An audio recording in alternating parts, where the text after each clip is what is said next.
Welcome to Downtown Sports. My name is Downtown Stephen Brown, and in today's video, guys, I want to talk about a move that the Maple Leafs made at this year's trade deadline, or a couple of days after it, that I think a lot of people are really overlooking.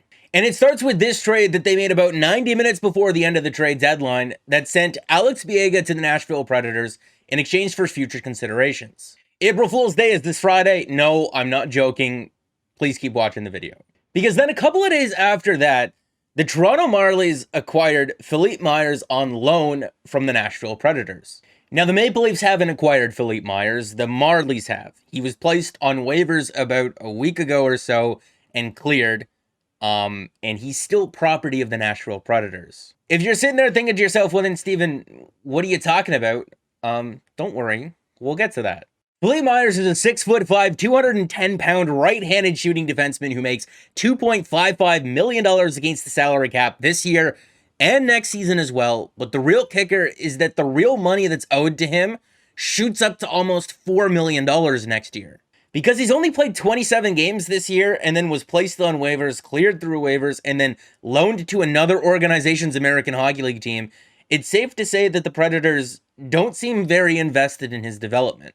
And there's an interesting little detail here that because of his age and the structure of his contract, if the Predators were to buy him out, they would actually receive a cap credit of over $600,000 for next season.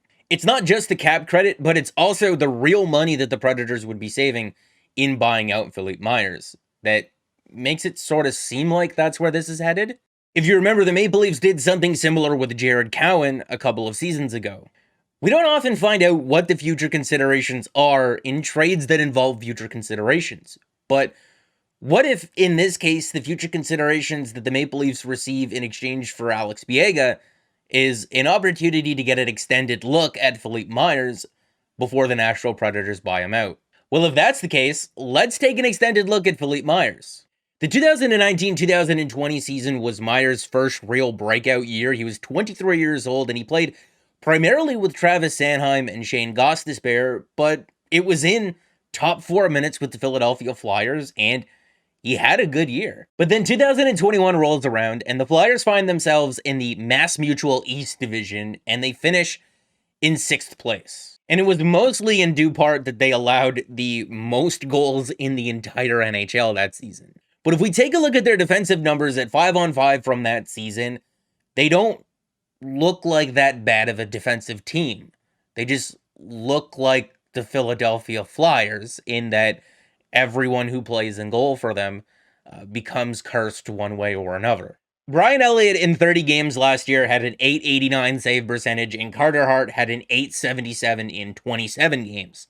In 2021, the overall numbers aren't as good for Philippe Myers, but if you contextualize them and you look at it, he played more minutes, both at 5-on-5 against the other team's best players and on the penalty kill, and actually produced some pretty decent results there. If we're looking at Myers' numbers against elite competition over those 2 seasons at 5-on-5, and the numbers are from puckiq.com, you can see that increase in the percentage of ice time that he spent playing up against the other team's best players. And if you're looking at the numbers in terms of the shot attempt share and the dangerous Fenwick 4, which measures the quality of unblocked shot attempts, both overall and relative to his teammates, there was a pretty big improvement from 2019-2020 to just last year. If we're looking at his 2021 micro stats, he profiles as a guy who's an effective penalty killer, can defend his own blue line, but maybe isn't the greatest puck carrier.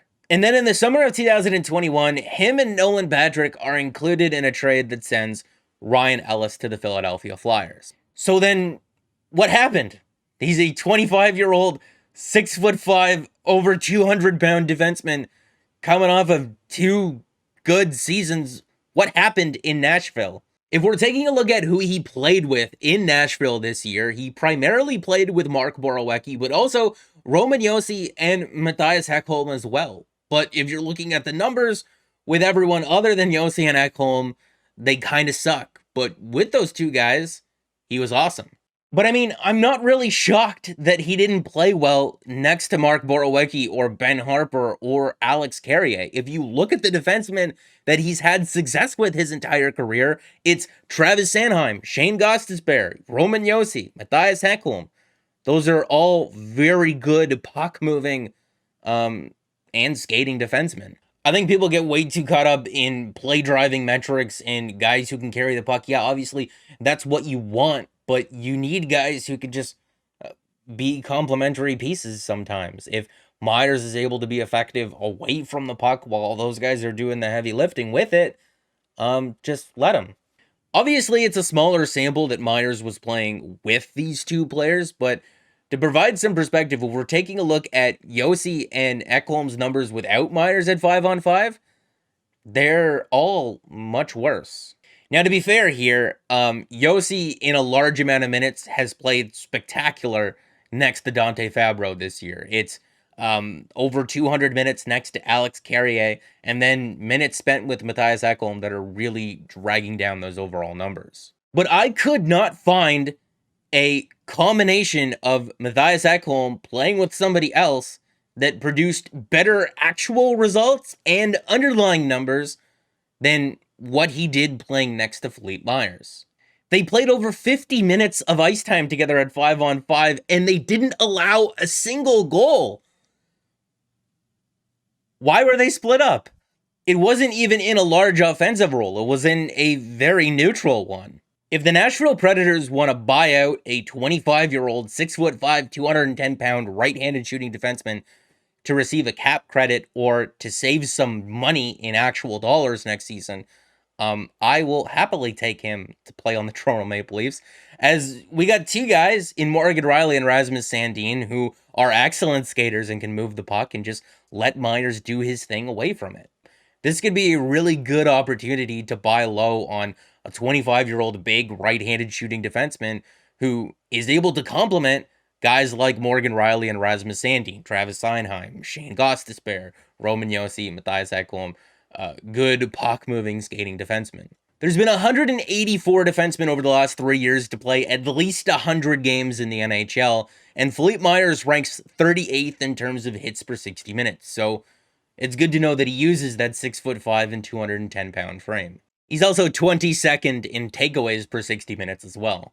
But he also ranks 125th in terms of giveaways per 60 minutes, and for a guy that's not necessarily known for, carrying the puck a whole ton, that's not the greatest. But playing with a guy like Rasmus Sandin or even Morgan Rielly, I have a feeling he won't be carrying the puck very much. Again, I'm also not suggesting that the Maple Leafs get a guy who cleared through waivers and play him with Morgan Rielly next year. I said guy like Morgan Rielly, like Rasmus Sandin, players that profile similarly to them. The Nashville Predators could recall him from the Toronto Marlies at any point. And if they do and he plays well, maybe that changes his standing within their organization and they don't end up buying him out. Maybe we don't end up receiving Philippe Myers as the future considerations eventually in a roundabout way for Alex Biega. Maybe all we end up receiving for Alex Biega is a contract slot and an opportunity to sign an NCAA free agent or someone playing over in Europe. This sounds like something that we're going to have to revisit a couple of months from now. And if they do end up buying him out and he does sign with the Maple Leafs, well, then you heard it here first, at least. But until then, make sure to like the video if you did like it and subscribe for more because more is always on the way. And guys, come on, there's no way I'm not going to mention that win against the Florida Panthers. Peter Mrazek, come on, you got to give him a round of applause. He stopped 29 out of 31 against the best offensive team in the NHL, playing the Boston Bruins in Boston tonight. I'll talk about those two games in a video tomorrow. Hopefully they show up.